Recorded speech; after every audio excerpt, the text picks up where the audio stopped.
দেশের 1 ইঞ্চি খাস জমিও আর অবৈধ দখলে থাকবে না। ভূমিমন্ত্রী স্পষ্ট জানিয়ে দিয়েছেন, প্রভাবশালী ব্যক্তি বা গোষ্ঠী পরিচয় যাই হোক, সরকারি জমি ছাড়তেই হবে। সারা দেশে খাস জমি উদ্ধারে এখন থেকে বিশেষ অভিযান চলবে। মন্ত্রী বলেন, অনেক জায়গায় ভুয়া কাগজপত্র বানিয়ে বা গায়ের জোরে সরকারি জমি দখল করে রাখা হয়েছে।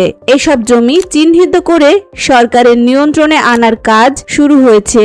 যারা অবৈধভাবে খাস জমি ভোগ দখল করছেন তাদের দ্রুত জমি ছেড়ে দেওয়ার নির্দেশ দেওয়া হয়েছে, অন্যথায় আইন অনুযায়ী কঠোর ব্যবস্থা নেওয়া হবে। ভূমি মন্ত্রণালয় জানিয়েছে, কেবল উদ্ধারই নয়, উদ্ধার করা এই জমিতে ভূমিহীনদের পুনর্বাসন এবং সরকারি উন্নয়ন প্রকল্প বাস্তবায়ন করা হবে।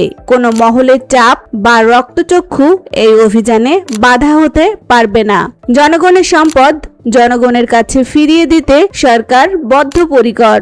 মাঠ পর্যায়ের কর্মকর্তাদেরও এ বিষয়ে জিরো টলারেন্স নীতি অনুসরণের নির্দেশ দিয়েছেন ভূমিমন্ত্রী।